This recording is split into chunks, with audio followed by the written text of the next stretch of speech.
behind a costly environmental mess. Yeah, the state has thousands of orphaned or abandoned oil wells, but that's just part of the story.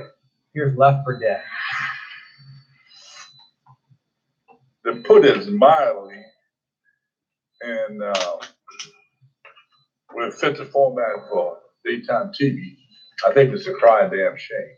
When retired General Russell Honore talks, this is the biggest scam in the state. He's rarely mild. It me off to no end. In the water, off highways, and even in backyards, the state of Louisiana has nearly 20,000 inactive oil wells. Is that right? It's not right, but it's Louisiana. The state considers nearly 4,000 of those wells orphaned. You might call them something else. Well, it's not orphaned. It's abandoned. And the way the legislators in the state capitol, the ones we have there now, have shaped this legislation over the years, is to allow the deadbeats to abandon the well. And get away with it. And get away with it and talk about it as a business right that they have. Shoreline Southeast and its sister company, Shoreline Offshore, have the third most abandoned wells, 118. Both companies went bankrupt last year and walked away from the wells, leaving the state with a mess and most of the cleanup costs. Is Mr. Hurley in? No, he's not. Oh, when do you expect him back? I'm not sure. Okay, we sent him a letter.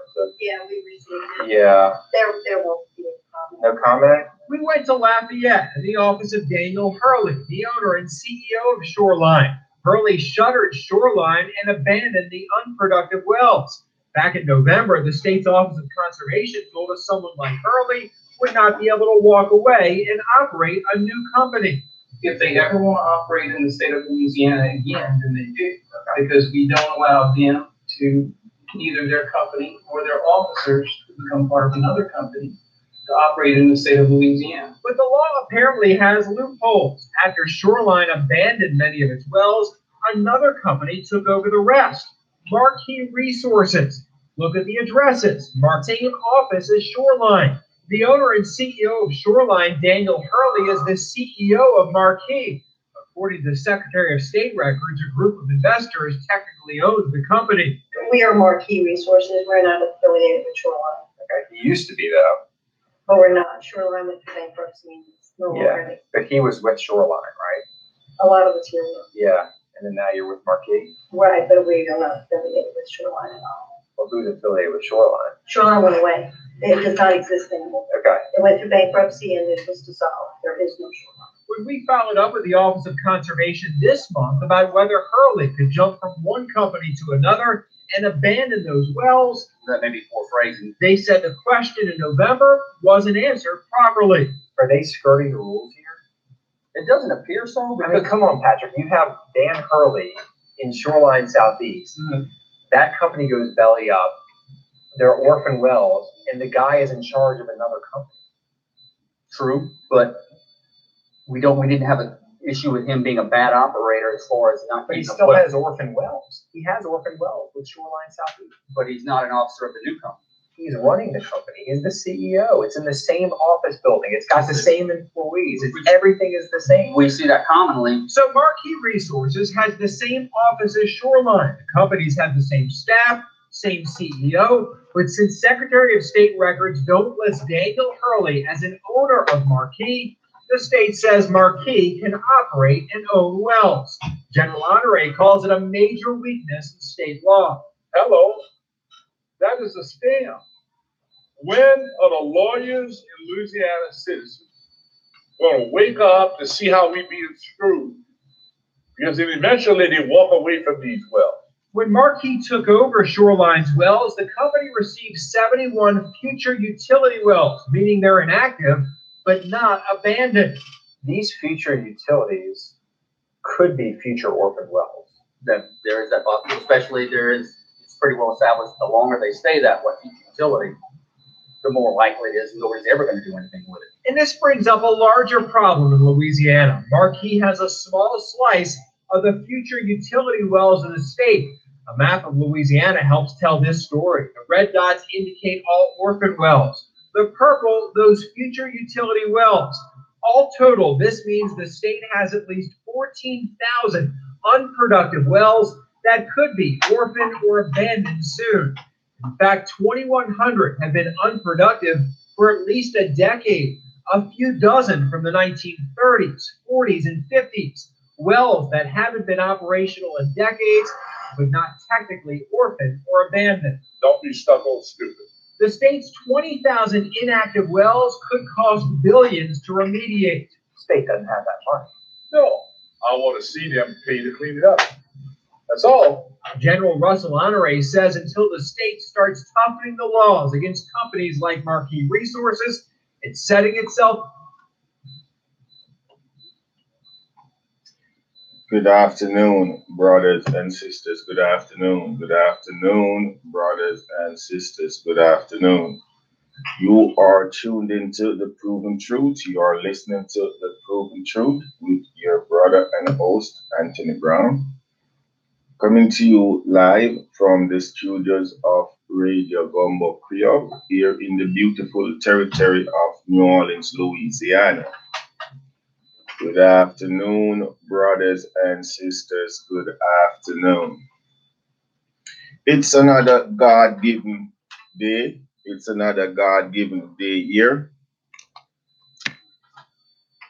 to which we give our God the thanks and the glory as usual to be among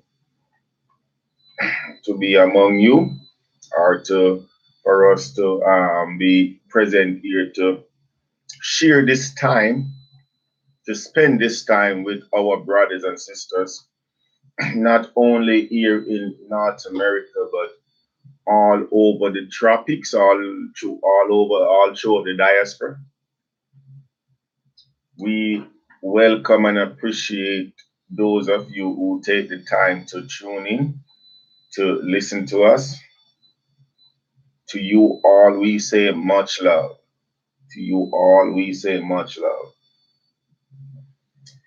As you all know, brothers and sisters, to participate in the show, to let your voice be heard, to speak your truth, you can call us here, 504-303-8922.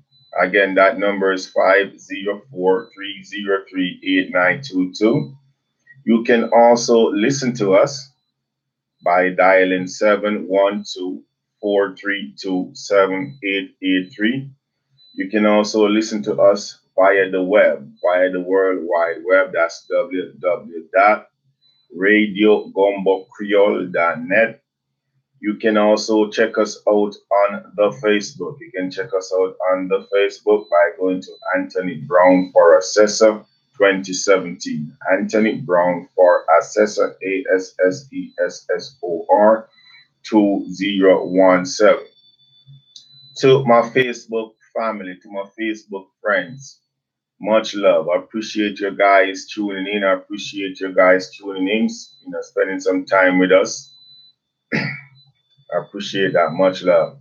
And again, you can utilize this platform. You can utilize the Facebook to, one, pose a question, two, participate by becoming a live guest on that platform. You can also check us out on the YouTube. You can also check us out on the YouTube. To my YouTube guests and family, much love. Thanks for tuning in. And to check us out on the YouTube, you go to The Proven Truth, host Anthony Brown, and you can check us out there. You can view us there, okay? We, the people of the United States, in order to form a more perfect union, establish justice, ensure domestic tranquility, provide for the common defense, promote the general welfare, and secure the blessings of liberty to ourselves and our prosperity, do ordain and establish this Constitution. The Constitution of the United States, my brothers and sisters, for those of us who reside within the confines or the boundaries of the United States, it's this document is still in full force and effect. Let no politician lie to you. Take no politician word when they say to you that the Constitution is not in full force and effect. And for those politicians out there, like that criminal imposter Errol G. Williams, the person who sits in the seat of the Orleans Parish Tax Assessor, who have the galls and the balls and the fortitude to not only tell us but to give it to us in documentation that he don't care a rat's ass about the Constitution. So people like those, we need to kick them out of office. Stop taking care of their welfare. Stop putting food on their table. Stop providing for them to have a roof over the head. And that's the reason why at this present time, there is a recall petition to which your brother, me, Anthony Brown, is the chairman of that committee to recall that criminal imposter, Errol G. Williams. All government of rights originate with the people, is founded on their will alone, and is instituted to protect the rights of the individual and for the good of the whole. Its only legitimate ends are to secure justice for wrong, preserve peace, protect the rights, and promote the happiness and general welfare of the people. The Louisiana Constitution, again, family, is still in full force and effect, still in full force and effect, still in full force and effect. I'm going to come back to that document in a moment. Someone asks a question to which I inform that person that I'm going to be answering her on the air, because maybe, that question, more of our viewers or our listening audience, there's a possibility that they have that same question in mind. And that's why I said, look, I don't mind you ask me the question via email or, off the ear. I'll answer it anyway. It doesn't matter to me. But, it's good when you ask question out into public, because maybe someone else out there have that same thinking process or that same question that they would like to ask. Now, again, I will answer it, and I'm going to answer it now in a few minutes. Intelligence rule the world. Ignorance carries the burden. Marcus Mosiah Garvey. Marcus Mosiah Garvey. Again, family, on this show, The Proven Truth, we here are black conscious, not black ignorant. We are black conscious, not black ignorant. And to all other ethnic group, to all other ethnic race out there, we say to you much love and more power. We say to you much love and more power. In the same way that our ancestors right here, Fred Hamilton, say to the white man, white power, to the black man, black power, to the Chinese man, Chinese power, European power, whatever. We are speaking from a point of view of blackness, black power. We recognize our history, the role that we play in society, the role that we play in the world. We recognize, and we make our argument from that perspective.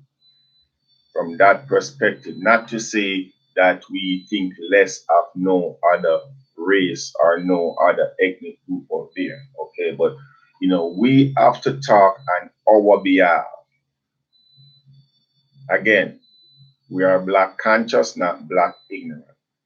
And the fact that we are black conscious, we make reference or we recognize those black heroes, those black ancestors, those black champions, those black warriors, those those people who came before us who had a genuine love for the black masses to the point where a lot of them stood up and paid the ultimate sacrifice. Now, look, don't get it misconstrued.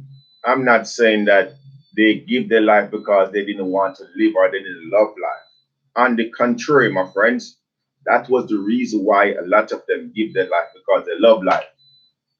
Because they love life. So that's why they give or they made that sacrifice. They recognize that as a race, we were being maimed, we were being ostracized, we were being victimized. You can put whatever adjective you want to put. But we as a race were not treated equally.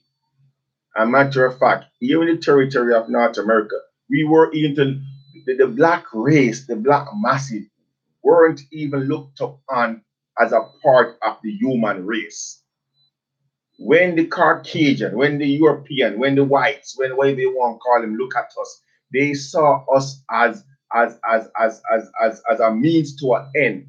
They saw us as property. They saw us as the power or the workforce behind that engine. We were the engine that would perform or that would generate that revenue for them. So when they look at us, they didn't see human being. No, we were in a human being. Okay?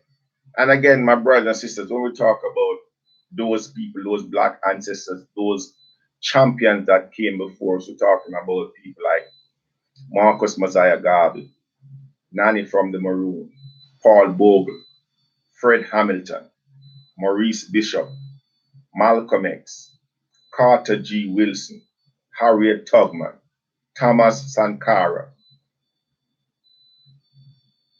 Samuel Makell, Bookman Juti, Toussaint Louverture, Jack Dessalines.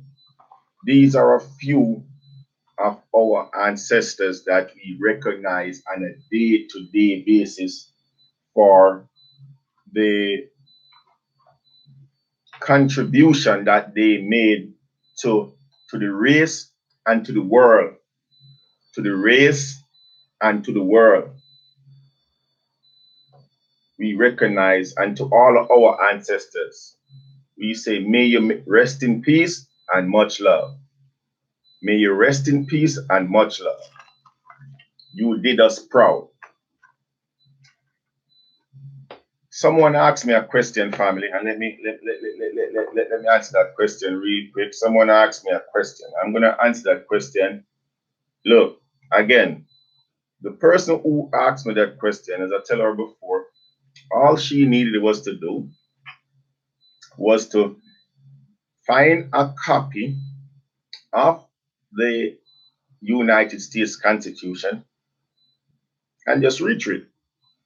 And therein lies the answer to her question, okay? The question was,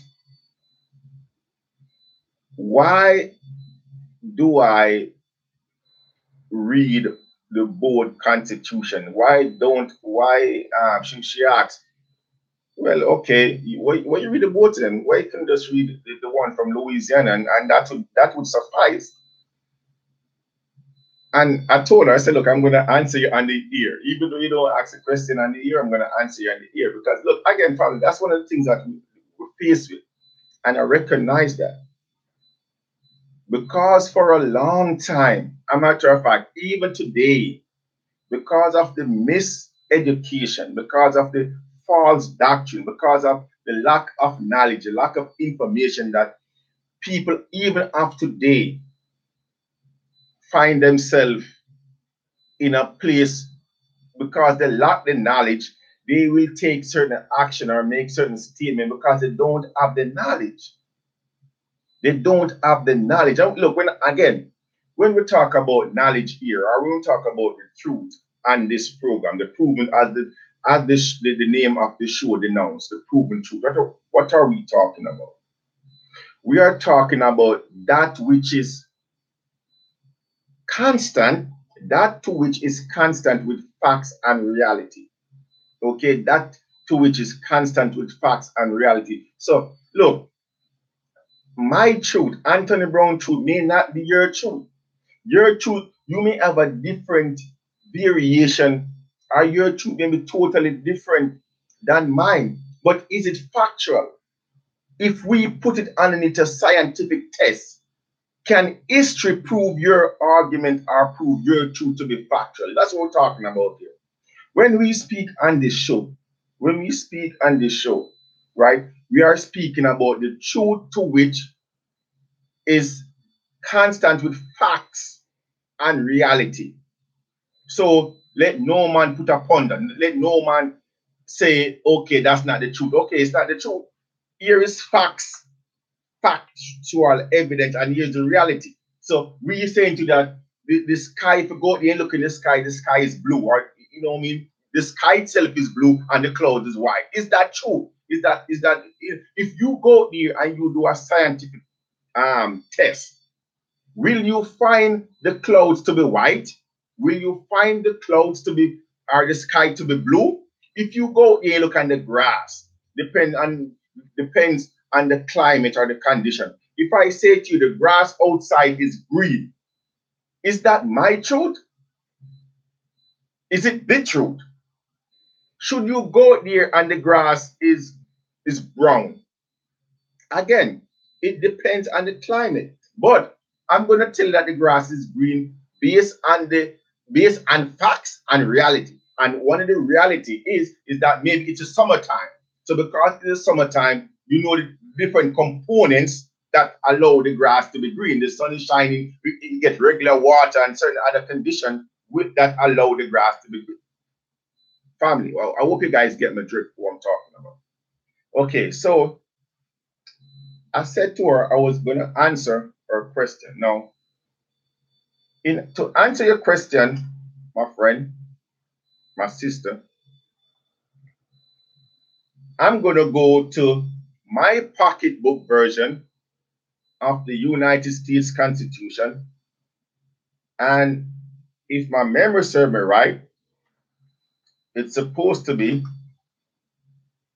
Article 6, Article 6, Article 6, Article 6, Section 2. Okay? Listen, look. Man, I go through this thing so often, you know what I mean? It's beautiful. No, look.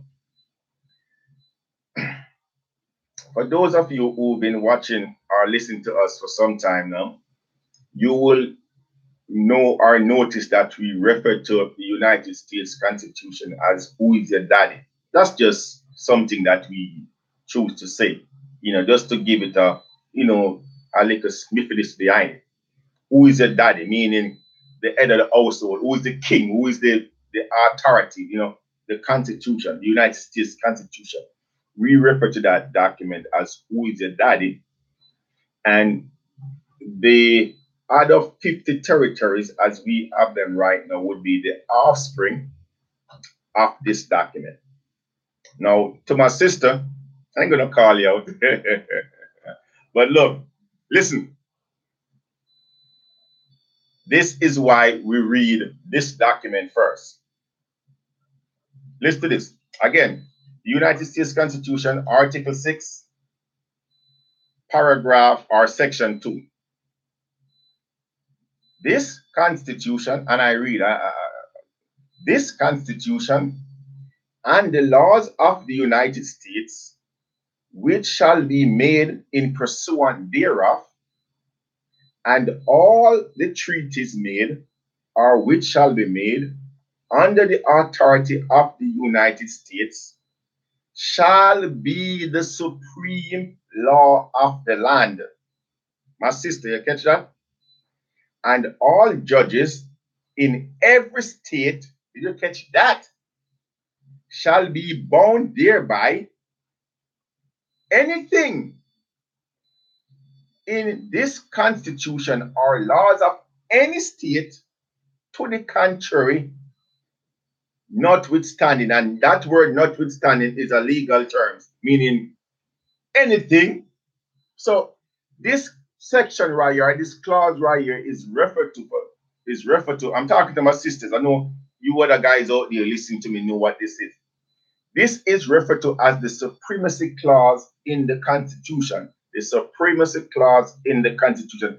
This clause, in and of itself, is the clause that binds or create the connection between the federal government and these other territories. Okay, or what we call it, the founding fathers refer to as the national government. So this is a clause that binds, that creates, that hugs, that confines the national government with the other territories of this landmass. And did you hear what it says? And the judges, now listen carefully.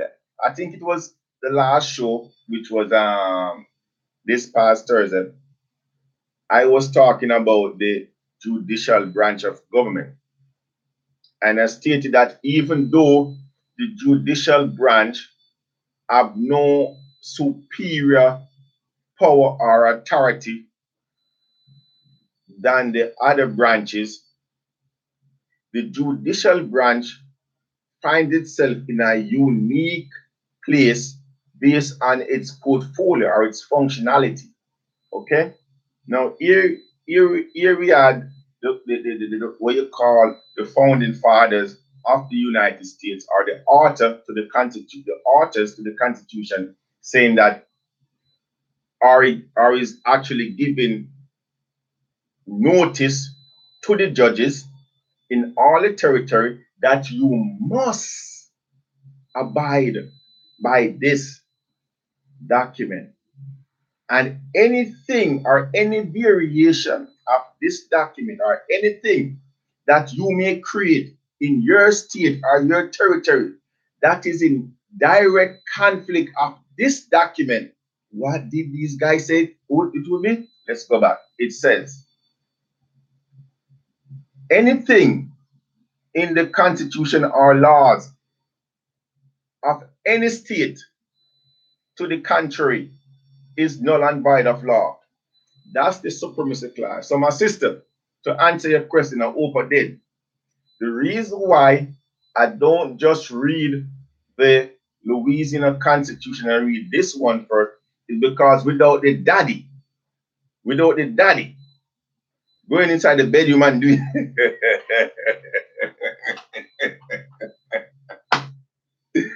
look, if it wasn't for me, my sons wouldn't be here. You get it? Who is your daddy? Who is your daddy? I am your daddy. I'm your daddy. Man, look, we have to have fun with this, you know what I mean? We have to have fun with this. It's crazy, man. It's crazy. It's crazy. Family, it's a Saturday. It's Saturday. And normally, you know, we'll be playing reggae music and acting the fool. You know, look, we still play music, you know. But, you know what I mean? We do it on our time. We do it on our time, you know what I mean? We kind of, you know, we have to share, you know, again, a few of you guys asked us to do this political commentary on the Saturday, so that's one of the reasons why we're doing it. And secondly, well, I ain't going to tell you the second reason, but just, you know. Okay. Look, property taxes. What you don't know about property taxes? What you don't know about property taxes? For the listening viewers and the viewing viewers, look, what we're about to say, for some of you, it will apply, but maybe where you're going to find your information is going to be somewhere different within your constitution or somewhere different within your revised statute or wherever, okay? But the principle, and again, this is so key, and look, I cannot say this enough. Even though we got 50 territories here that forms the United States, every single territory that forms the United States individually acknowledge at some point before they form the union that they will honor and obey by the United States Constitution. And look, if they want to secede or if they want to leave the union, they can, or they can try, like what happened during the Civil War period. Okay, they can, right? But if you remain a part of the union, the Constitution, the United States Constitution, you must abide by its teaching or by its written authority.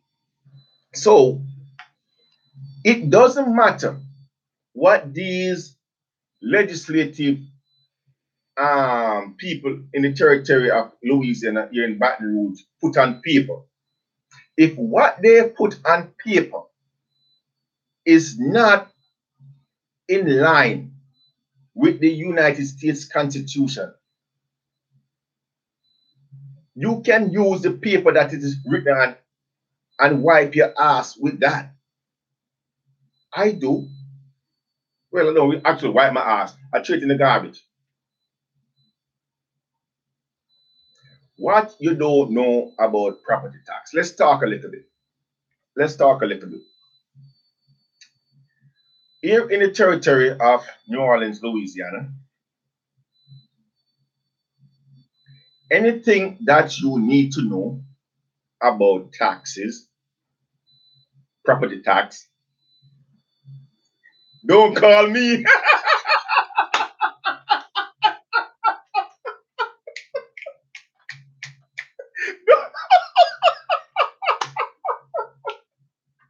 Don't call me. No. Man, this is crazy, man. Hey, turn that AC up, man. I'm buried up inside here, man. Look, anything you need to know about property tax or about taxation here in the territory of New Orleans, what's the setting and the thermostat? 78? Oh, yeah? Oh, but it's going down, right? Yeah, man. It's 70, man. Anything you need to know about property tax or about taxation, family. Yeah, no, I wasn't kidding. Oh, look, you can ask me. You can call me and we can have a dialogue. You know what I mean? I won't, you know what I mean? However, what I'm saying is that anything that you want to know about taxation here in the territory of Louisiana, all you have to do is get yourself a copy of the Louisiana Constitution, go to Article 7 of this document, start to read. Now, not only, well, that's the law. That's where this criminal imposter Errol G. Williams authority comes from as the Orleans Parish tax assessor, as he's claiming to be, which he's not. He's not. He's an imposter in office. He's a criminal imposter in office. Been robbing the people of Louisiana now for the past 33 years. A matter of fact. Well, not only this document, the Constitution, there's other documents to which you can go, like the revised statute, certain section of the revised statute, which you can go and which I'm going to be reading from in a short while. not only the revised statute, but the government codes as well. I think it's Title 16. That I don't remember for certain, but I have it here. I'm going to put it up in a second. Right? But the premise or the authority for taxation here in the territory of New Orleans, Louisiana, all you have to do, get yourself a copy of the Louisiana Constitution. You can Google it if you don't have the time to go there at the law library, which is 400, 400, wow, I must be tired. At the Louisiana Fourth Circuit Court of Appeal, that same building, that same, what that street name again, man? Or whatever. Google it. That's the easiest way. You can Google it yourself, get a copy, go to Article 7, right? Article 7 of the Constitution.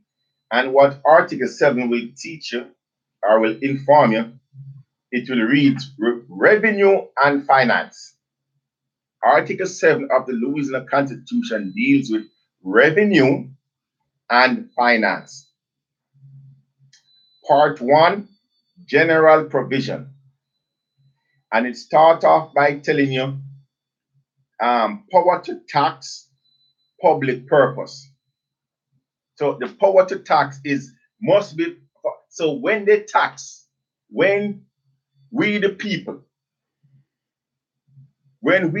are taxed, the revenue or the money that we give to this entity or that the entity collects, that money must be spent for what it says, public purpose. Now, when we talk about public purpose, when we speak about public purpose, we need to make it clear or more defined for these criminals that we have in public office here today. We need to make it more defined. When we the people pay taxes, is so that certain functionality or certain things, certain jobs can be taken care of. Certain things, we give taxes for public purpose, as the Constitution says. Look, again, it's not my words. I don't have a clue about taxation. Look, I'm the last person you want to talk to about tax. Here it is. It says, Section 1, except as otherwise provided by this Constitution, where there is no exception, take my word for that, I read this document. The power of taxation shall be vested in the legislator, shall never be surrendered, suspended, or contracted away, and shall be exercised for public purpose only. What is public purpose? Let's go to a lawsuit that the city, the municipal corporation, the body politic of New Orleans is facing right now, and they're trying to make a deal. They're trying to make a deal behind closed door with the attorney. Let this attorney, somebody who's a part of the bar association, that private club, listen to what this person said the Constitution or this part means. Look, the city of New Orleans may have improperly diverted millions of dollars in property taxes meant for school. So public purpose means school, drainage to public safety, 3, and neighborhood security. So that's 4 topics or issues that this attorney outlined in his lawsuit against the body politics, city of New Orleans. Okay? Now, That's just to give you an idea when we use the word public purpose. Now, when we use the word public purpose, Mitch Landrieu, Errol G. Williams, member of the New Orleans City Council, member of the legislative body, member of the judiciary, think that we mean when we talk about public purpose is to put it into a pension plan that all of them public. Look, this is what they do with property tax money. Look, I'm just the conduit, okay? Don't get mad at me. Don't get pissed at me because I'm reading something to you. A matter of fact, you don't have to listen. You can turn your radio off or you don't have to listen or watch me. I'm just the conduit. So if you have somebody, if your friend is in public office and your friend or associate or family member or whosoever is robbing the people of New Orleans, don't blame me and get pissed at me because I'm telling you that your friend is a criminal. Look, this is somebody with credentials. I don't have none. Here is somebody in good standing, a member of the Bar Association, somebody who's intellectual superior to me, right? Look, I'm giving this person credit right now. This is somebody who the judges recognize as somebody with the authority to bring a lawsuit. And this is what the person is saying. That according to a lawyer for the Downtown Development District and documents filed in his lawsuit seeking refund,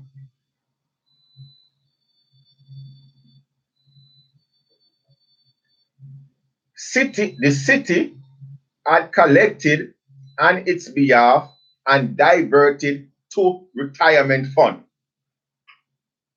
The city of New Orleans have collected property tax and diverted $3.7 to $4.2 million taxes contributed to state pension fund. No, it's a state pension fund. So everybody, all of them criminals getting a part of that money. That's the reason. Family, look, I personally don't care. I don't give a rat's ass if nobody want to think or say about me, about my black ass. I'm ready for them. I'm ready for them. That is the reason why there is no uproar, there is no outcry, there is no, hell to pay it when from no other elected officials, even though we put certain information out there or they are fully aware of certain information. Why? Because they all are getting a part of this money. They all are getting a part of this money. The state pension fund. Now, keynote. This is one attorney bringing a lawsuit, right? And this attorney is bringing the lawsuit on behalf of what we would call, the Downtown Development District. That is just one political subdivision here in the territory of New Orleans, right? That's just one political subdivision. You can imagine if all the political subdivisions should bring a lawsuit against this entity, the city of New Orleans, how much more millions it would be that they are diverting into the retirement. Look, this is hearsay. So let me throw the disclaimer out there right now. Again, the name of this show is The Proven Truth. The name of this show is The Proven Truth, not The Anthony Brown Show. The Proven Truth. So let me throw the disclaimer. I am not saying that this is factual. This is hearsay evidence I'm about to say right now. Someone informed me, well, it's a couple of people, a matter of fact, not just one person, a couple of people informed me, because while we out there knocking on doors, getting signatures to recall that criminal imposter, Errol G. Williams, person who's calling himself the Orleans Parish Tax Assessor. We come across some of his family members and some people who work with him or who know him personally and professionally, right? And also people who is in his clique, that social club they call Bold, B-O-L-D, inform me that look, he is going to retire or he's looking at retirement, right? Now I don't blame him from wanting to retire because he has been robbing the people of New Orleans for so long, putting property on his avalarum tax roll, property to which he knows not supposed to be on that tax roll. How do I know he knows? Because I informed him. I told him of his duty and his responsibility. I did. Who am I? His boss. Who am I? One of the electorate. Who am I? One of the people of New Orleans. That's who I am. For those who don't know me, that's who I am. So I inform my employee, Harold G. Criminal Williams, that look, you don't have the authority to do what you are doing. I didn't give it to you. The people of New Orleans didn't give it to you. You don't have it. What you are doing is wrong. But because he is looking forward to that day when he will be retiring, so that he can carry his wife and he can add his multi-car garage and that big piece of property he's building out there in New Orleans. He continues to illegally, with willful and malicious intent, rob the people of New Orleans, put property on the avalarum tax roll that have no business, no authority, no constitutional requirement to be on that property, so that he can get his pension fund can be blown up out of proportion. So while he's on retirement, he will live in there like a fat cat. That's what he is. What you don't know about property tax? What you don't know about property tax? Well, I guess this could be one of the things that you don't know about property tax, that they are taking property tax money that's supposed to go. Look, for those of you who live here or reside here in the territory of Louisiana, New Orleans, you know how bad the situation is when it comes to drainage, right? You know how bad it is. You know, few inches of rain and we're flooded. You know how bad it is, right? And here it is, we have money that's supposed to go towards drainage system, even though the Sewage and Water Board is collecting millions of dollars in tax revenue in and of itself. The city, the Sewage and Water Board, that in and of itself is another criminal entity within the whole big scheme of things, the Sewage and Water Board, right? But here it is, apparently some of that property tax money supposed to go toward the Sewage and Water Board are supposed to go toward fixing and repairing drainage system here in the territory of New Orleans. And what are these criminals, these elected officials doing with that money?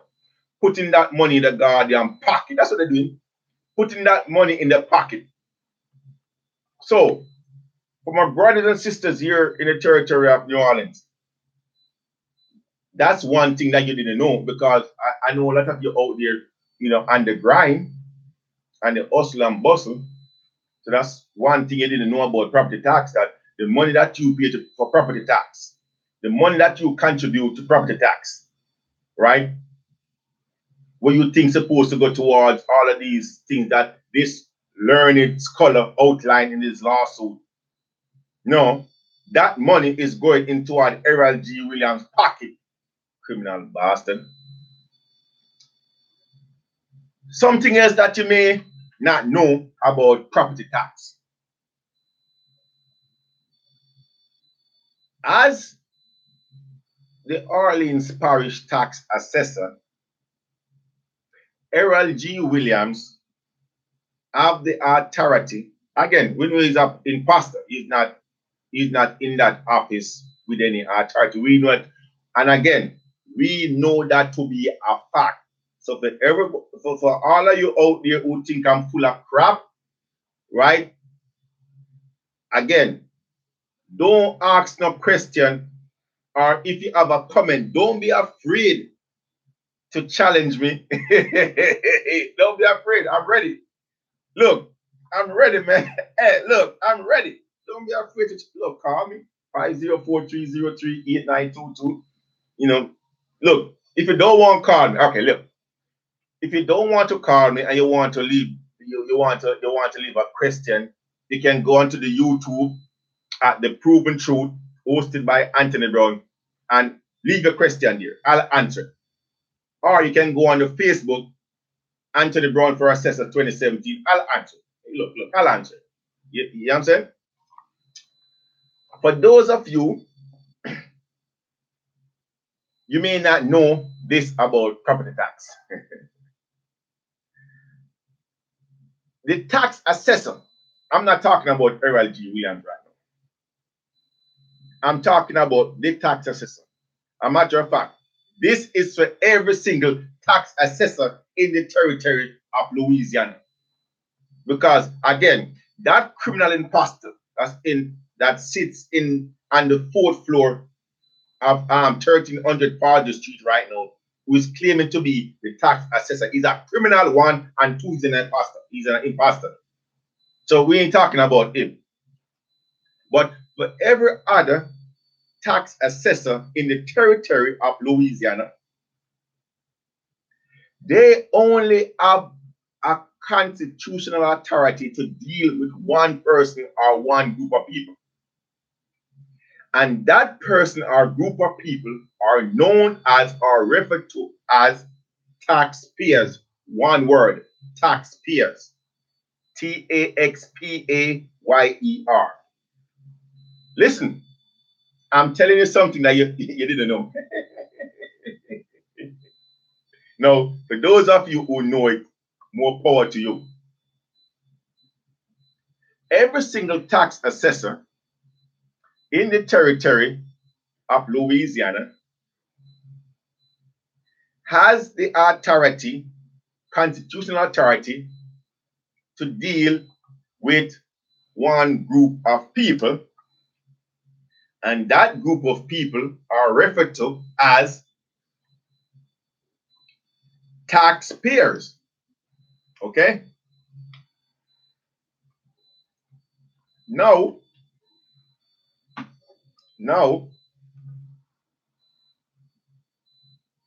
as I have stated several times, that everything that deals with or that may affect us, we the people, one must be written somewhere, and it must carry the force of law. It must be law, not just carry the force of law. That again is crap. Won't carry the force of law. No, don't carry anything. Can carry the force of law. Anybody can draft a document and assume that it carries the force of law. There's no assumption here. Anything that affects us, we the people, must be law. It must be law. Not carry the force of it. Must be law.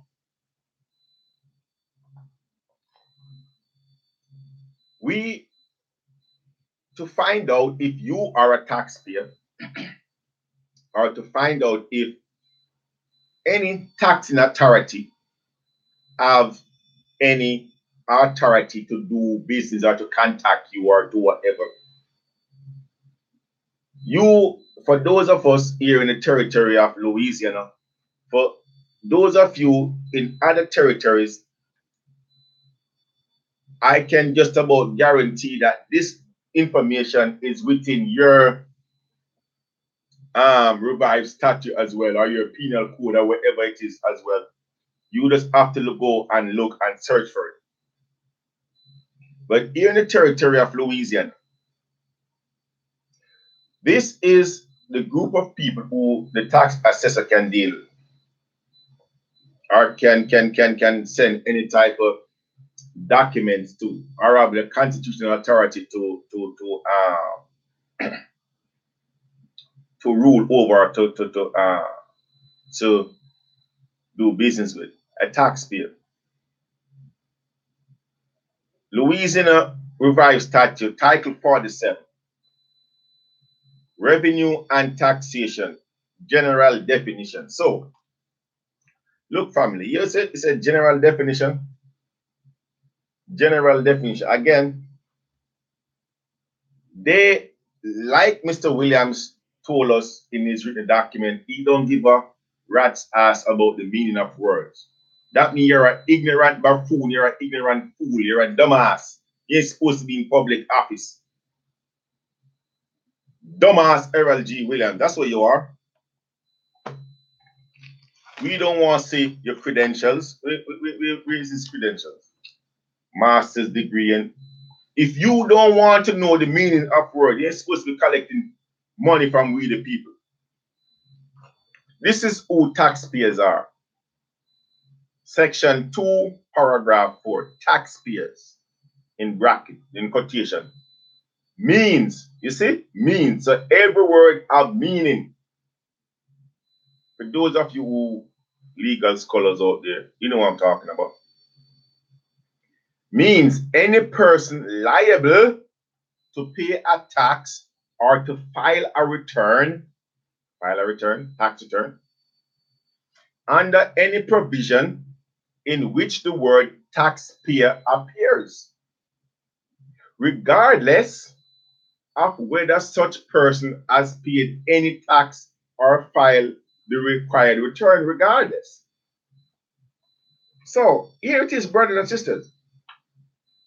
Did you know that? Did you know? Look, I know a lot of you guys call yourself taxpayers, you know what I mean? And look, you can call yourself whatever you want to call yourself. You know, I can't knock you for that. But for those of you who think similar to me, or who operate outside the box, or who don't just swallow that pill when they give it to you.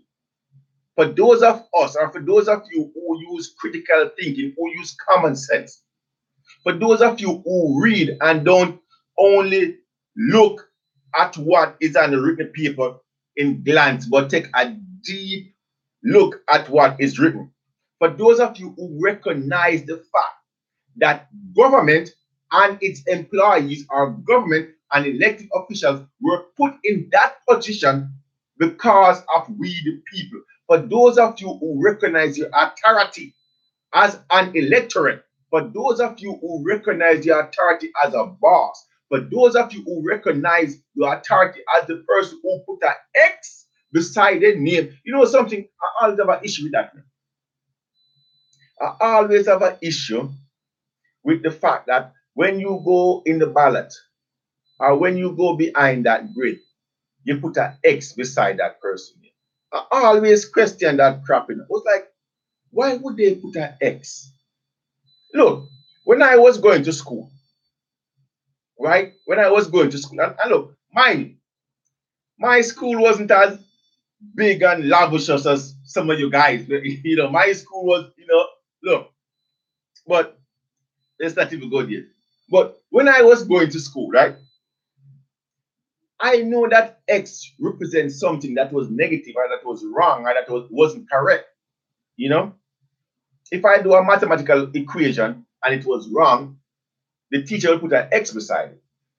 Or if I was doing subject-verb agreement and the subject and the verb wasn't in compliance, or wasn't in alignment, she would put a, no, that's not right. Put an X, you know.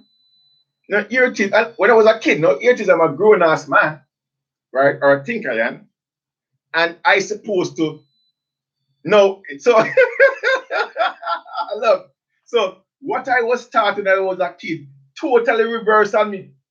The script totally reversed. Because here it is now, you're going to tell me I'm going to go inside this ballot room, go behind this this veil, this screen, and I'm gonna put somebody into office, and I'm gonna stop. I start the process in a neck. Oh, look, hold on. Hold on. I start the process. I didn't go inside here and put a check, a check or a tick, meaning good, right, correct. Beside that person name, I put an X. What the hell that X mean? So right from the get go, something is wrong with that process. Anyway, let's go back, man. This is crazy. Hey, a bottle of water, please. I appreciate you. So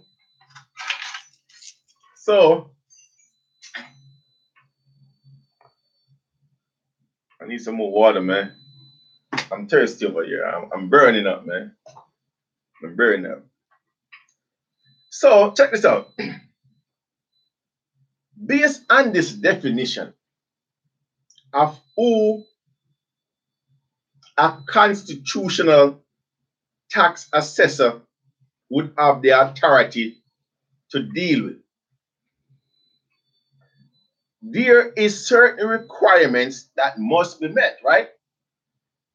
Are prerequisite. Much love, much love. I'll take the next one too. Much love. Look, that's how I got my knowledge, man, by drinking. Look, let me hide it because this is special water right here, you know. It's special, man. Hey, look, it's not everybody drink this. This water is special, man. All right. So there is it said means any person liable. So here we go. For you to be a taxpayer, you must be look, this is not Anthony Brown's statement, man. Go read the document for yourself. Again, Louisiana laws, revised statute, Title 47. Section 2, paragraph 4. Okay? A matter of fact, let's back up. This is something, look, people, listen to me. Listen to your brother. I'm coming from a place of love. It's all love. You know? Let's look before we go back to that. Let's look on this. Let's look on section 2, paragraph 2. It tells us the meaning or the definition of person. Who is a person? Look, can somebody tell me who a person is? Can somebody please tell me who a person is? And I'm not going to give this definition because I'm trying to make a point here. I've said this several times, and I'll continue to say it on the show, that what you believe or what you think you know, or when it comes to certain words, meaning, and phrase, or the way you use certain words, meaning, or phrases in your everyday life, talking to your friends and your associates. When it comes to law, don't think that that word or phrase apply or is applicable the way you think you know it when it comes to law. And that is where, or that is how they have been tricking and deceiving a lot of you for a long time. Because you look at certain document and you read it, and based on your knowledge, you think that it means something, when in actuality it means a total different thing. And that's what I've been saying. And that's why even when I first started to correspond with that criminal enforcer Harold G. Williams, I outlined for him and I show him the fact that, look, there is words that he's utilizing, right? And he's misapplying its meaning and its purpose. And it's wrong. I even went to the point where, and normally I wouldn't do this, because look, I away from elected officials, out here in the private sector, right? I also have people who I put to work. You follow me? Out here in the private sector, I also have people who I put to work. And it is not my custom to be teaching them on the job because they're supposed to know what they're doing already. But I went above and beyond for that criminal imposter Errol D. Williams, and I outlined to him and I show him where he can find the meaning of certain words and phrases, and I outlined that to him. Because again, we don't put elected officials in office for them to fail. No, we want them to succeed so that we, the people, as the Constitution said, will be happy. When our elected officials succeed, then we're going to be happy. It's just like when we out here in the private sector put people to work and they do what they were contracted to do, then everybody's happy. But when we put them into public office and they do what they want to do, nobody is happy. I guarantee you, my black ass ain't happy, and I won't be happy until whatever the issue is corrected. Somebody tell me who is a person, person,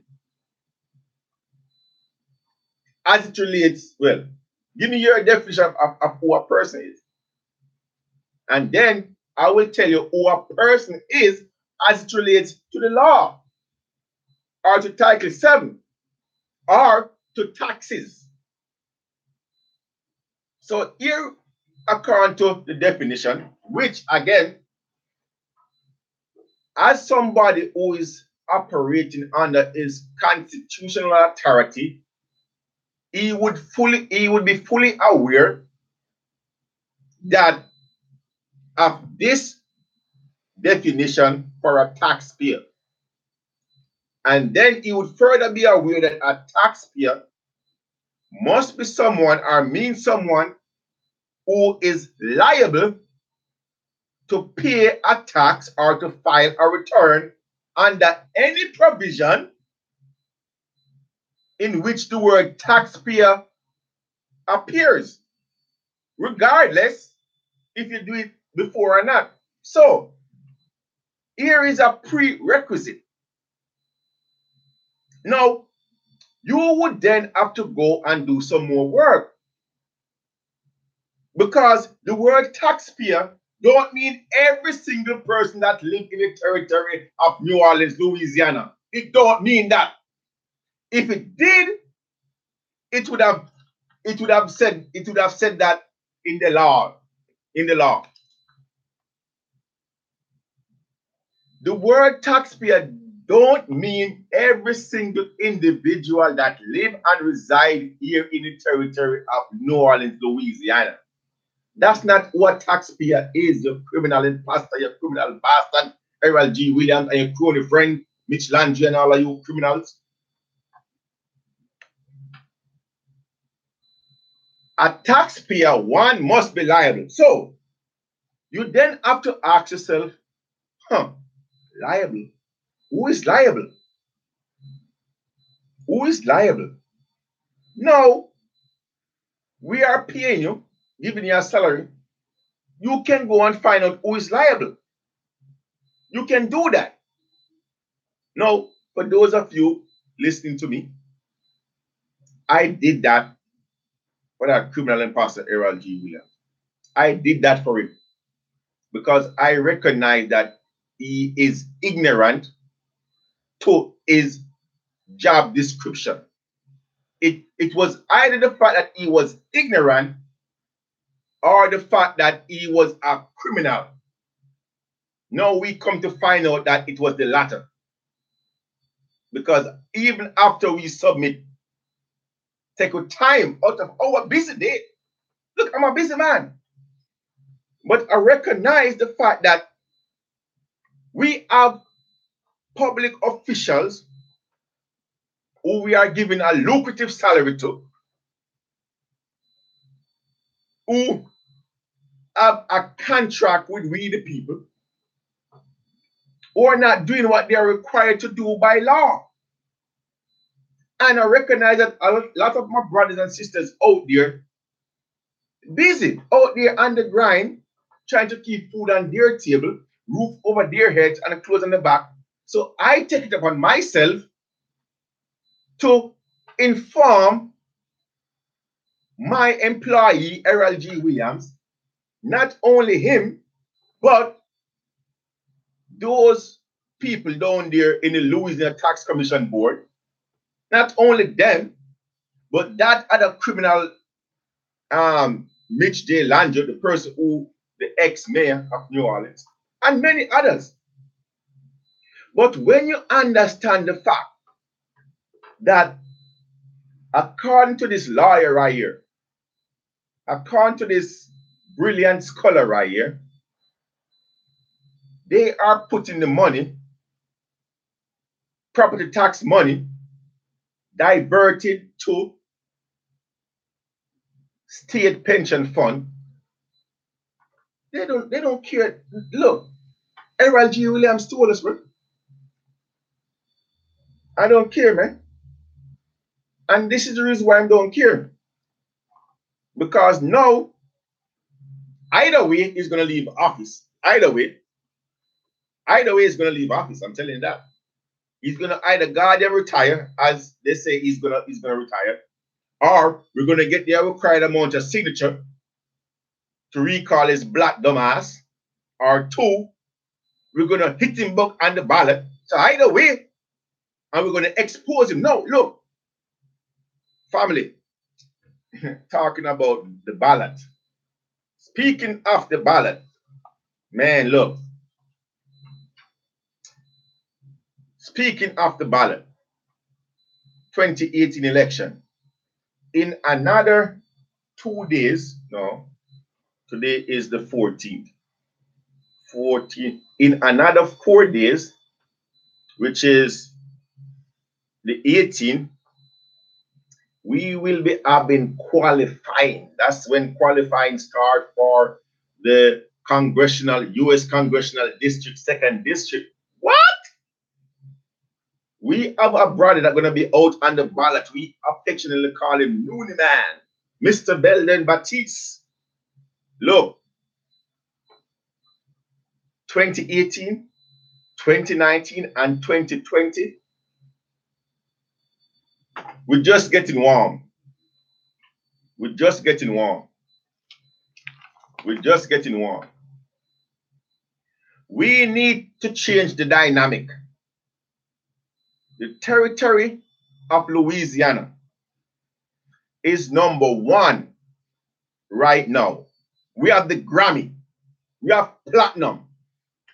When it comes to political cronyism, when it comes to political corruption, when it comes to elected officials either serving time in federal prison, either leaving federal prison under indictment or under investigation. Man, look, when it comes to political cronyism, when it comes to criminal in public office, man, no other territory, man, supersedes New Orleans, supersedes Louisiana. We have the Grammy when it comes to that. Look, we ain't saying it's nothing to brag about or boast about. What you don't know about property tax. What you don't know about property tax. That's the title of today's show.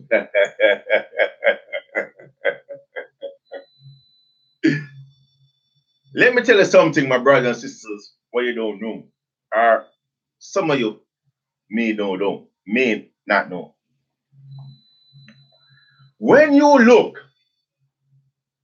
on that so-called bill, because again, for it to truly be a bill, that means you're supposed to owe somebody something. Look, when Sewage and Water Board send you that monthly statement, it's actually a bill. You know? When Energy send you that monthly statement, that's actually a bill. When Cox or whatever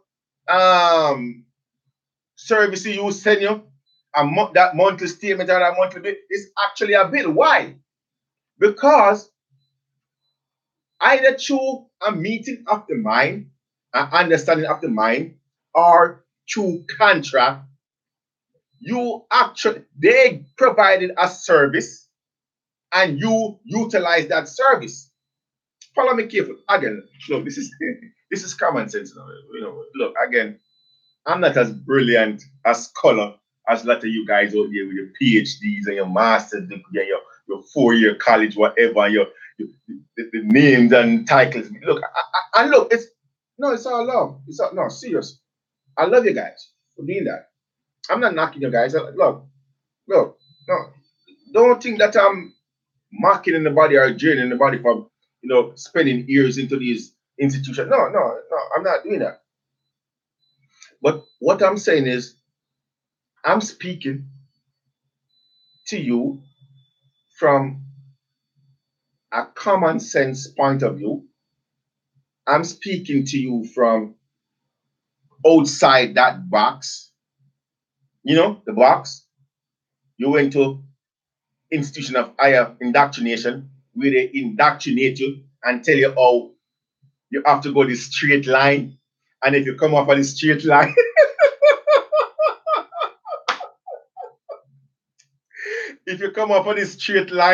you're gonna fall down in the cliff, So you're scared. You're so scared. Oh man, look. Take your time and walk on this line. Take your time and tread the line. And you believe everything that I say, I'm saying, look, there's no way in hell I could operate like that. There's no way in hell I could stick to their indoctrination. No. I woke the hell up one day and I was glad I did. What you don't know about property tax? That bill that these companies send you, it's a bill. And you owe it and you need to pay it. So I'm telling everybody right now, pay your bill. And on that bill, the taxes that's on that bill, even though, to be honest, I just think some of that taxes is extortion tax, because when you look at your water bill, and they're gonna charge you for safe drinking water. They're gonna charge you for the water. Then they're gonna tax you so the water can be safe. I think that's just ridiculous. But look, pay it anyway. So when Mr. Harold G. Williams called me a tax protester, you can kiss my black ass with that. Pay the tax. No. When Harold G. Williams send you that annual bill, what he's calling an annual property tax bill, I'm asking you this question, and somebody can answer if you choose to. I can just listen to me then. I'm saying, one, that's not a bill. When that bill, no, let me back up. I'm fact checking myself right away. Look, let me back up. Well, you critics. When Harold G. Williams and his crony friends, his criminal friends, send out that bill to the average person here in the territory of New Orleans, Louisiana, that abolarum tax bill to the average person here in New Orleans, Louisiana, that only have, and that bill, or that bill is asking you to pay that abolarum bill on the piece of place or that piece of property we call your home, your house, your residence, your crib, What again you call it? Whatever you call it. That place where you take after a hard day's work, you go home and you lie down in your bed and you sleep. That place where you raise your family. That place where you guys sit at the dinner table. When Errol G. Williams sent the average person an avalarum tax bill stating that you need to pay him and the municipal corporation and his whoever else money for that piece of property right there. That is not a bill. That is an extortion document. That is not, listen to me carefully, my brothers and sisters. Let me tell you. I start off by saying to you, when Sewage and Water Board send you a bill monthly, you need to pay it because it's a bill. Follow me? I hope for those of you out there who, you know what I mean, with your credentials can follow what I'm saying. I hope I'm not simplifying it too much for you guys. When Entergy send you that monthly bill, it's a bill and you need to pay it. This is why Entergy, Cox, Sewage and Water Board, they provide a service to you. You utilize that service. That service was provided under contract in some cases, and in some cases, that service was provided by the meeting of the minds. That means you, somebody of full grown age and majority said, okay, look, I need you to give me some service, and they say, okay, they're gonna do it. No, you didn't sign a contract in that aspect, but you guys came to the table and you guys agreed. You're gonna provide, I'm gonna use. So at the end of the month, they send you a bill. Follow me. So when they say that bill, you need to pay that bill. Now, on the other hand, here it is.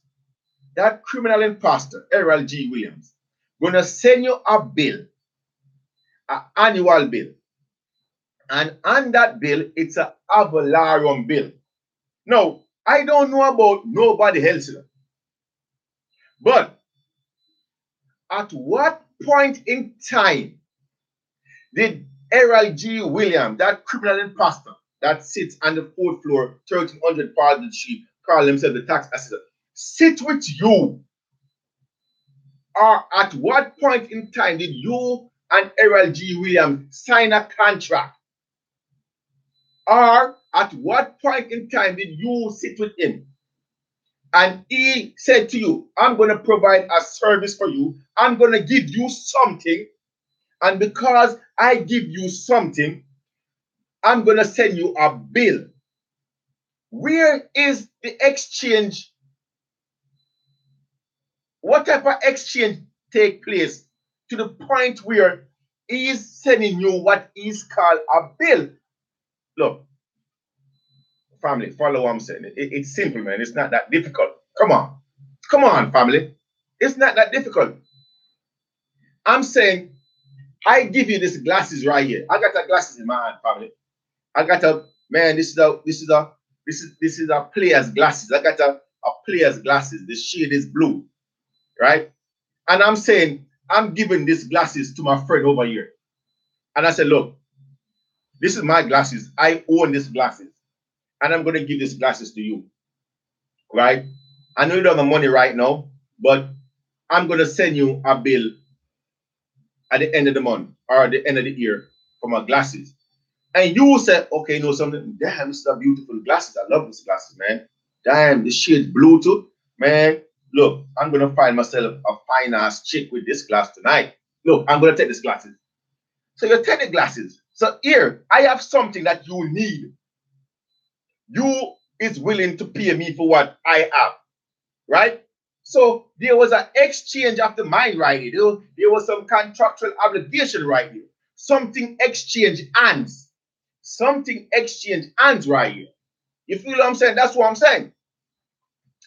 What did what exchange hands between you and Errol G. Williams or the tax assessor to the point where he is going to send you a Avalarium tax bill annually? Somebody tell me. Somebody tell me. I'm waiting. Let me drink some. Let me drink some water while somebody tell me what exchange hands with them. Take a sip of my secret water right here. Secret water. Some good water right here, boy. Some good water right here. What? No, man. Nobody answer me. Look, I'm gonna cut this show. I'm gonna cut this show early, man, because people ain't talking to me, man. Nobody ain't talking to me. What exchange hand? Huh? So here it is. Somebody gonna send you a bill.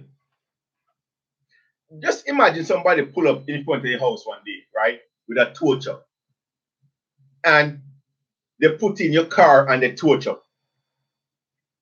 And you say, what the hell is going on? They say, man, you owe me some money, so I'm thinking, who the hell are you? Bro, I don't even know you. More so to the point where I'm going to owe you money so you feel brave enough to come from my house and take my car? A lot of you out there sending that extortion money to Errol G. Williams don't even know what Errol G. Williams goddamn look like. I've been speaking to Errol G. Williams one day in your life. Huh? And all he did, you know something? That's a good goddamn business to be in, you know? That's a good business to be in. Because all this clown did was to get a document or type of a document, put the city of New Orleans on the top of it, put his name on it, put some information that you may be familiar with on it, then put a dollar figure down there saying that you owe it to him, and you, without even questioning it, you just turn over your money to him. Now, look, this is where it gets tricky. Errol G. Williams didn't put a gun to your head or a knife to your throat. He didn't. He just sent you a document and you willingly send him money. You willingly send him money.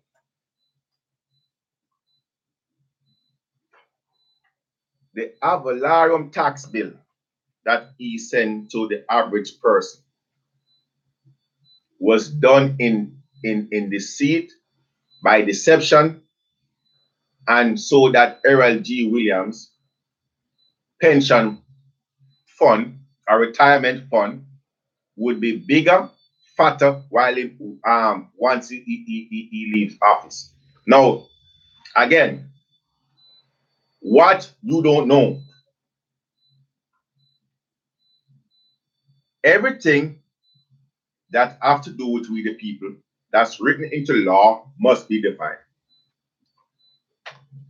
I sit here for the past 10 minutes trying to explain that there must be some type of transaction, some type of meeting of the mind. Something must exchange hands for Errol G. Williams to be sending you a bill claiming you owe him a debt. That's what it is. Now we're talking about a relationship between a debtor and a debtee. You only have to look on the bill itself to recognize that that bill that Errol G. Williams and his crony friends, his criminal friends, is sent to you annually wasn't meant for you, or wasn't meant for you and the property that you call your home.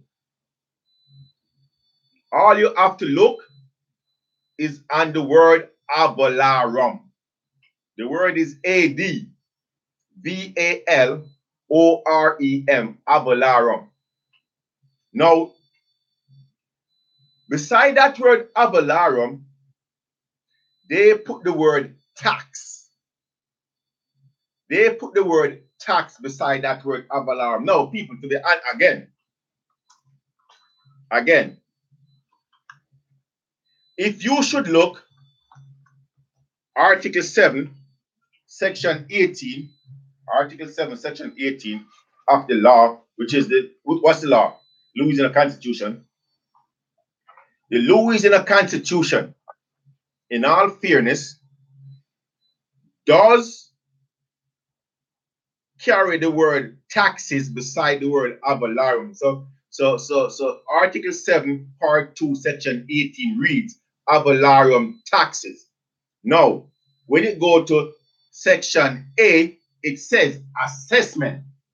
So that's one of the prerequisites that must be done when it comes to avalarum, according to the Constitution, which when you recognize or when you read the Constitution or when you read Article 18, you will understand the application of the word taxes as they have it here. That's the reason why I'll give them the benefit of the doubt, even though it's a this when the Orleans Parish tax assessor, when this imposter, because he's not the Orleans Parish tax assessor. I've been saying that for some time now. I hope people listening to me. Errol G. Williams is not the Orleans Parish tax assessor and haven't been the Orleans Parish tax assessor since his black ass been in power. He's an imposter. So, yes, the word taxes is associated with the word avalarum as it relates to Article 7, Section 18 of the Louisiana Constitution. Yes. Yes, it's there.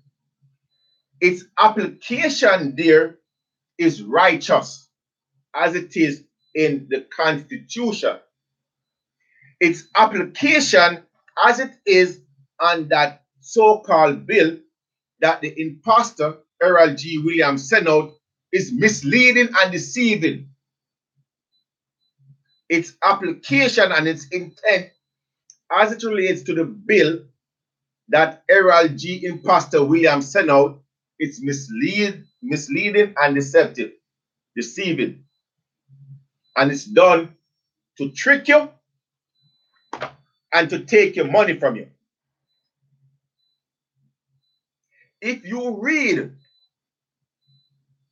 the avalarum statute or the avalarum paragraph in the Constitution, you will recognize the classification of property. And a matter of fact, the classification, what you didn't know about property taxes.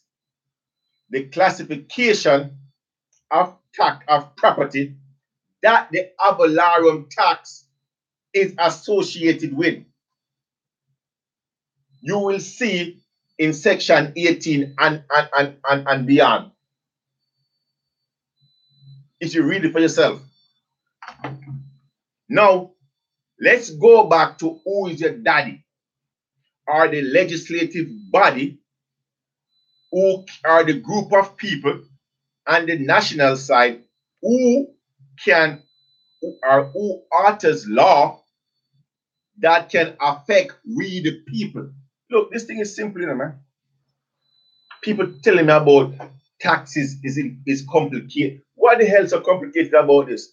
The only person who will tell that it is complicated is tax attorneys and criminal imposter like Errol G. Williams. They will, because they want it to be complicated. They will, man, look, they will take you like a goddamn roller coaster to the point where you get sick and tired. You just say, oh, goddamn, no, I don't want to deal with this anymore.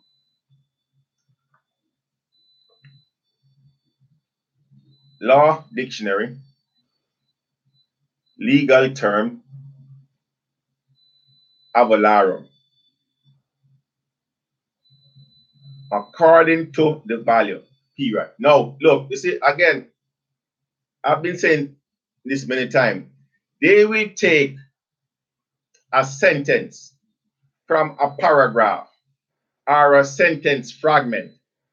They will take a sentence fragment or one, two, or three, one or more sentence from a paragraph and misapply it or misuse it for their benefit. Did you hear that? They will use a sentence fragment or a sentence or two from a paragraph and twist it, misapply it so that it will benefit them and so that it may mislead you, the average person. For all of you scholars out there, you legal scholars out there, for all of you so-called judges out there like Etlin Sims Julian, that criminal that sit in Division N Civil District Court, Orleans Parish, the black ass need to go back to school. I'm talking elementary school too. But for my brothers and sisters out there, listen. Avalara, according to value, period. This Latin term is used in commerce. You know what? Let's do something real quick. Let's do something real quick. Let's go to Mr. Scholar, Scholar Google. Let's go to Mr. Scholar Google and let's type the word commerce. Let's type the word commerce and see. Let's see. Hold on. Because you see, it's important, family, for we to have this dialogue. It is important for us to have this dialogue, and it is important for us to understand what we are seeing or what we are saying. Okay? It is important. It really is. Now, let's Department of Commerce, define commerce addiction. Okay, let's see. Come on, Mr. Google. Okay, look. This Latin term is used in commerce. So the word avalarum is not a Caribbean word. It's not a Caribbean word. It's not a European word. It's not a North American word. It's a Latin word. Right? They say it's a Latin term. Right? Used in what? In commerce. What is commerce? What is commerce? When we go to Google, let's see. Commerce. When we go to Google, everybody use Google. When you go to Google and type in the word commerce, it says, is the office commerce definition an interchange of goods or commodities, especially on a large scale between different countries or between different people. That's one definition, okay? Wikipedia, commerce, Wikipedia. Commerce relates to the interchange of goods and services. You hear that? Especially on a large scale. Commerce includes legal, economic, political, social, cultural, blah, blah, blah. But there must be some interchangeable action going on right here. Right? So, commerce. some interaction between individual group of people. So it's a Latin word used in commerce in reference to certain duties. In reference to certain duties. Now, when we take this Latin term, we take the Latin term and its meaning. Now, the Latin term, when they utilize that Latin term, it's in relationship to certain duties called avalarum duties. Okay? So, when we see the word avalarum and that extortion bill that criminal imposter Errol G. Williams sent to us, and we don't see the word avalarum duty, we see the word avalarum tax.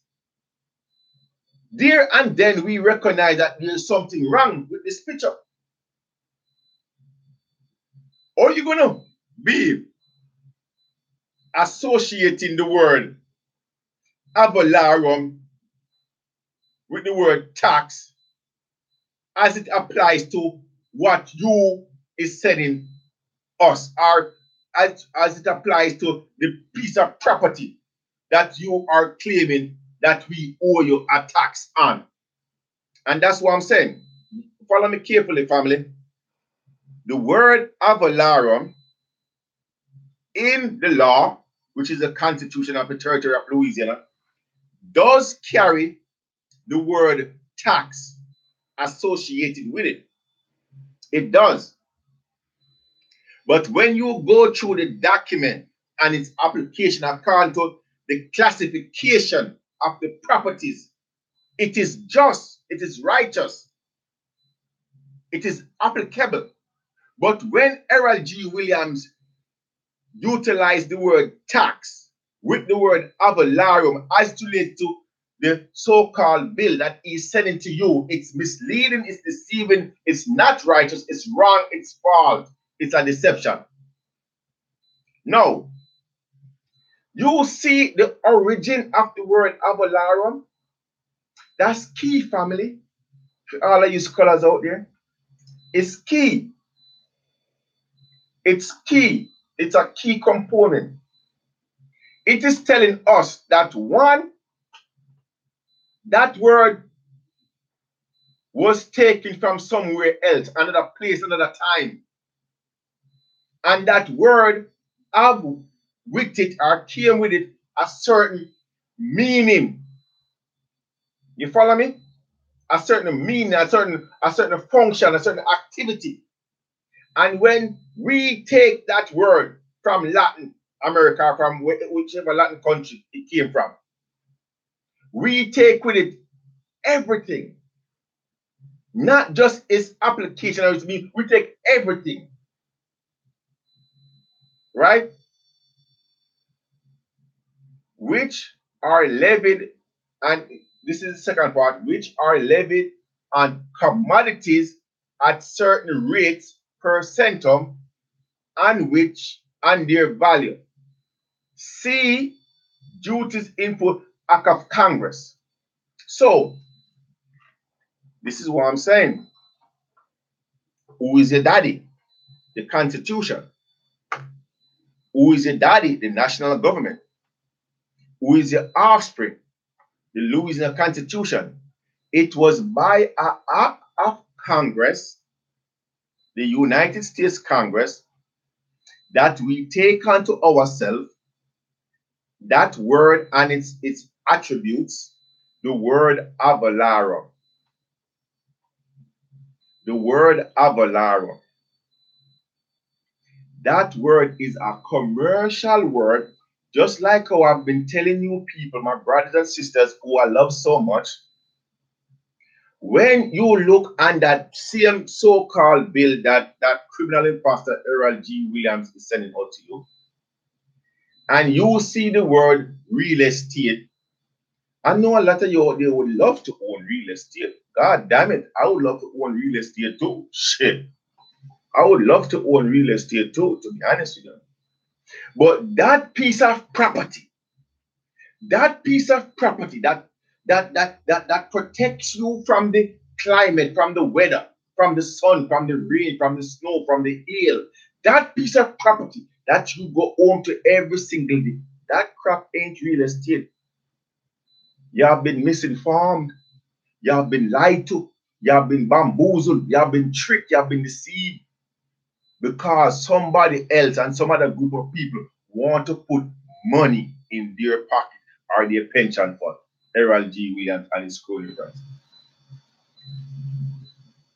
You follow what I'm saying? You follow what I'm saying? What you don't know.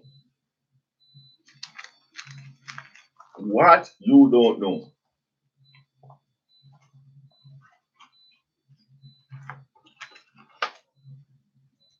What you don't know. Property tax. Let's go back again to the law. Now, this time, let's leave section 18. Let's go to section 25. Look, family, I hope you guys recognize and see what's going on. I hope you guys see and hear and listen what's going on. I'm not saying nothing that's new to nobody. I'm not saying nothing that is not out there for John public to see and to view for themselves. No. I'm no more smarter than you. I'm not saying nothing that you cannot go and get a copy on the Constitution and you won't find. The only thing that I'm revealing or I'm saying that a few of you may not know, which I'm not even going to say that either, is the fact that we have criminals, yes, criminals, sitting in seat of power or calling themselves honorable. We have criminals attending to our affairs. That's what we have. And a lot of you out there really don't recognize and know that. That's where the problem is. That's where the problem is. Even though, let me see, even though this color right here, this professional journalist right here, let me go back to you real quick and find a clip for you guys. Even though, because look, when I say it, you know, when I mention of certain things, you know, people just laugh at me or people just think that, man, look, I don't have a clue what I'm talking about or I don't have the credentials to say certain things, right? I don't have the credentials to say certain things. So I'm gonna say something. I'm gonna play another clip real quick, maybe for two or 3 minutes of the clip real quick. So from a professional. So when this professional says you can hear. That's all I'm saying. We have criminals in office. We have criminals in office. All branch of government, all sector, all spectrum of government, we have criminals. You think I'm lying? Let's let this professional outline some of the criminals what we have here.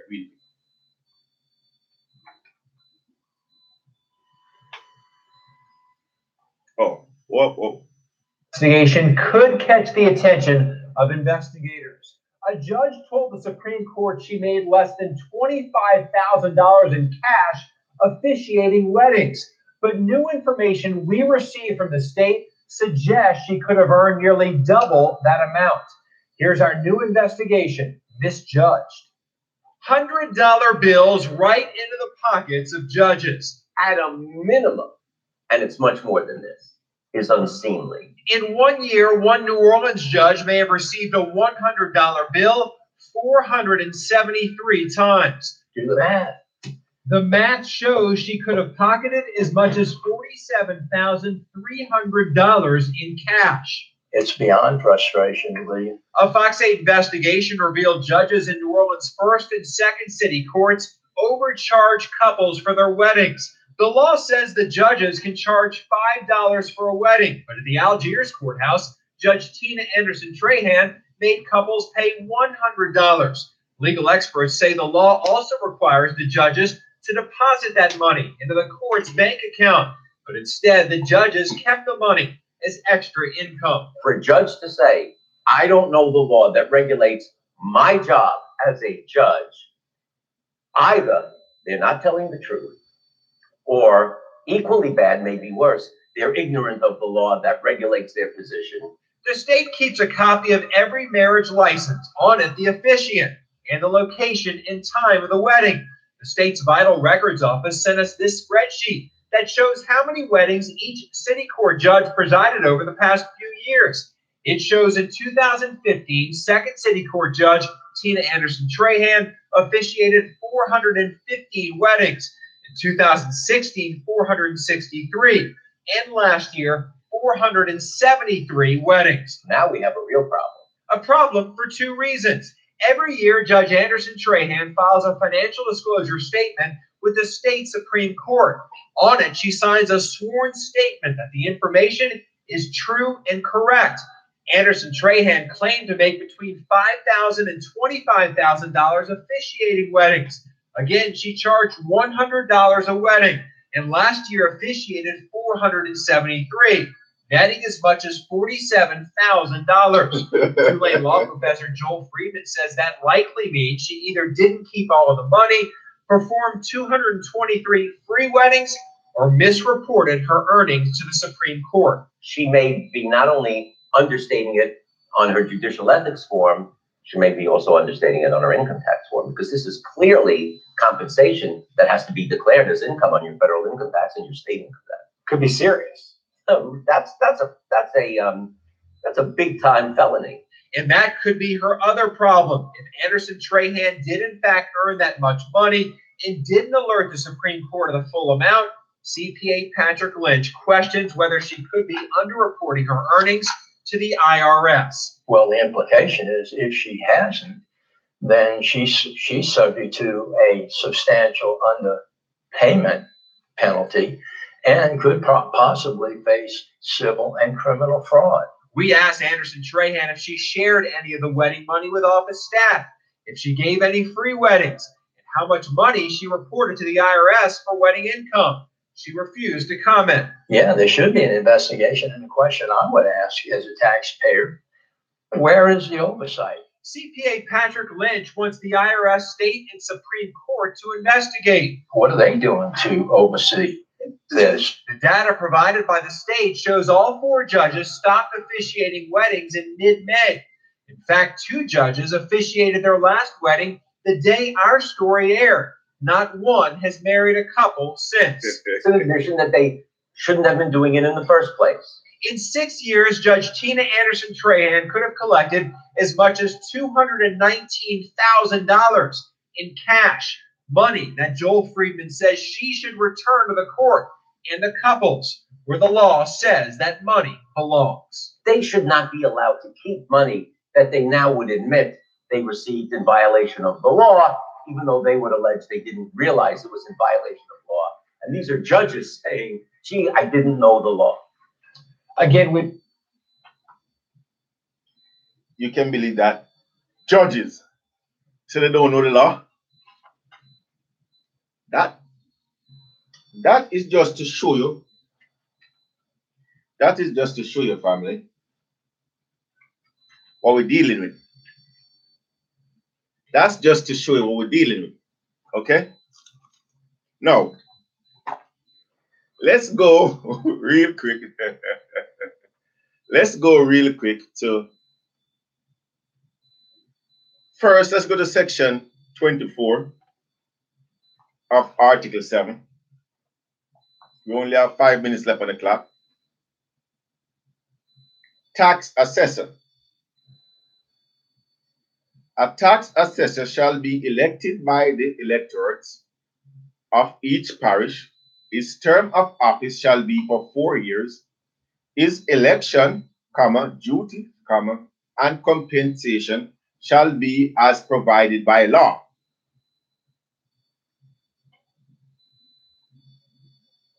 B.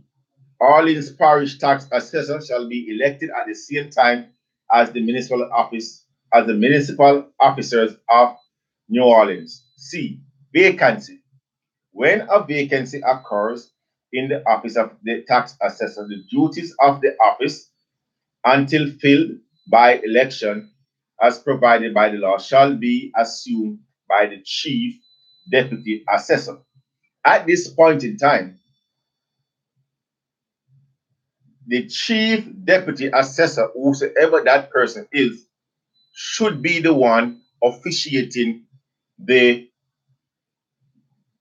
tax business of the municipal corporation at this point in time. What you didn't know about property tax. Section 25, family, which we don't have much time to go into right now. But Section 25 outlines, a matter of fact, let me read Section 25. What you didn't know.